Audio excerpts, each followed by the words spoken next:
चलिए जानते हैं हिंदू धर्म की एक बहुत ही रहस्यमयी भविष्यवाणी के बारे में। कुछ प्राचीन परंपराओं में समय को एक पहिए जैसा माना गया है जो हमेशा घूमता रहता है। ये चक्र एक सुनहरे दौर से अंधकार की ओर जाता है, जिसमें धर्म का लगातार पतन होता है। हर युग के साथ इंसान की उम्र, नैतिकता और आध्यात्मिक शक्ति सब कुछ घटता जाता है। शास्त्रों में इसे अंधकार का युग कहा गया है और हाँ, माना जाता है कि हम इसी में जी रहे हैं। ग्रंथों के मुताबिक इस युग में समाज की नींव कमजोर हो जाती है और ताकत ही कानून बन जाती है। सिर्फ 50 साल। भविष्यवाणी है कि इंसान की औसत उम्र और शक्ति दोनों ही घट जाएंगे। और भविष्य मालिका जैसे ग्रंथ कहते हैं कि ये पतन अब और भी तेज हो रहा है। ये समय रेखा आने वाले कुछ सालों में ही बड़ी वैश्विक उथल-पुथल की ओर इशारा करती है।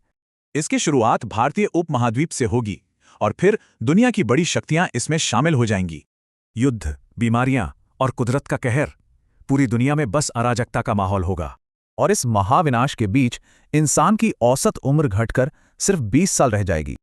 लेकिन जब अंधकार अपने चरम पर होगा, तब एक उद्धारकर्ता के आने की भविष्यवाणी है।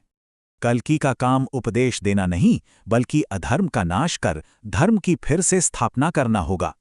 उनके जन्मस्थान, दिव्य शक्तियों और हाँ, उनके सफेद घोड़े देवदत्त तक का वर्णन मिलता है।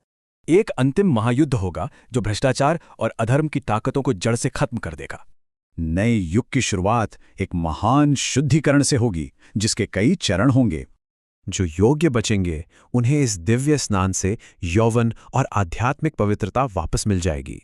और यही पवित्र हवा अंधकार के युग के अंत का अंतिम संकेत होगी।